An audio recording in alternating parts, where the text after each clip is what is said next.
समझ। दीपा और नीता दोनों जेठानी देवरानी। दीपा नौकरी करती थी और नीता घर संभालते थे। भरा परिवार था। सास ससुर दोनों के 2 बच्चे, कुल 10 लोगों का परिवार। कई साल बाद दोनों की बुआ सास कुछ दिन अपने भाई के पास रहने आई।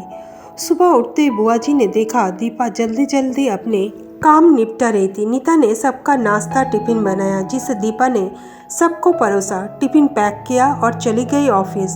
नीता ने फिर दोपहर का खाना बनाया और बैठ गई थोड़ा सास और बुआ सास के पास।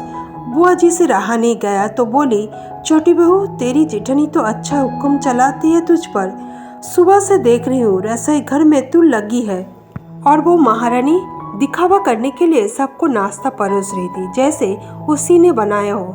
नीता और सास एक दूसरे को देखा। नीता बोली, नहीं, ऐसी कोई बात नहीं है बुआ जी। बुआ जी बोली, तू भोली है पर मैं सब समझती हूँ। नीता से अब रहा नहीं गया और बोली, बुआ जी, आपको दीदी का बाकी सबको नाश्ता करवाना दिखा, शायद ये नहीं दिखा कि उन्होंने मुझे भी सबके साथ नाश्ता करवाया। मुझे डांटकर पहले चाय पिलाई, नहीं तो सबको खिलाकर और टिफिन करने में मेरा नाश्ता तो ठंडा हो चुका रहता, या मैं खाती ही नहीं। दीदी सुबह उठकर मंदिर की सफाई करके फूल सजा कर रखती है तो मम्मी जी का पूजा करने में अच्छा लगता है। मैं तो नहाकर आते ही रसोई में घुस जाती हूँ।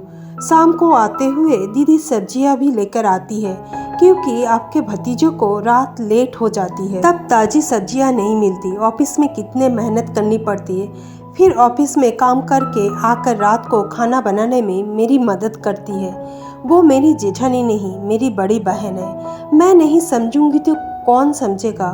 बुआ जी चुप हो गई। शाम को दीपा सब्जी की थैला नीता को पकड़ाते हुए बोली, इसमें तुम्हारी फेवरेट लेखक की किताब है, निकाल लेना। नीता खुश हो गई और बोली, थैंक्स दीदी। नीता सब्जी की थैली किचन में रखी और किताब रखने कमरे में चली गई। बुआ जी ने दीपा को आवाज़ दी, बड़ी बहू यहाँ आना।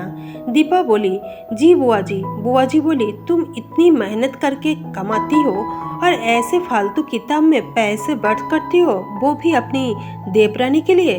वो तो वैसे भी घर में करती ही क्या है, तुम दिन भर मेहनत करती हो और वो घर पर आराम। दीपा मुस्कुराई और बोली, आराम? नीता को तो जबरदस्ती आराम करवाना पड़ता है। सुबह से बेचारी लगी रहती है किचन में।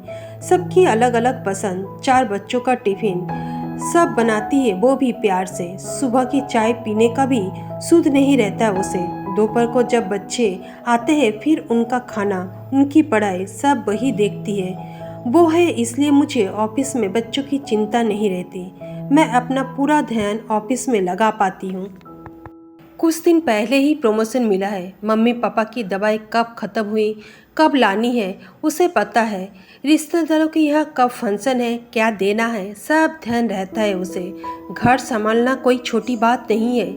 मेहमानों की आहवागत बिना किसी शिकायत के करती है। उसे बस पढ़ने का शौक़ है।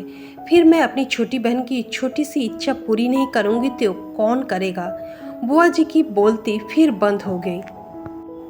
दीपा वहाँ से उठकर चली गई। ये सारी बात सास पूजा करते हुए सुन रही थी। बुआ जी के पास आकर बोली, जीजी, ये दोनों देवरानी जेठनी सगी बहन जैसी है और एक दूसरे का अधूरापन पूरा करती है। मेरे घर की मजबूत नींव है ये दोनों, जिसे हिलाना नामुमकिन है।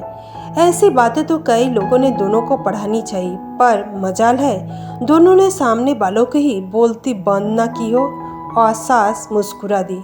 बुआ जी की बोलती अब पूरी तरह से बंद है।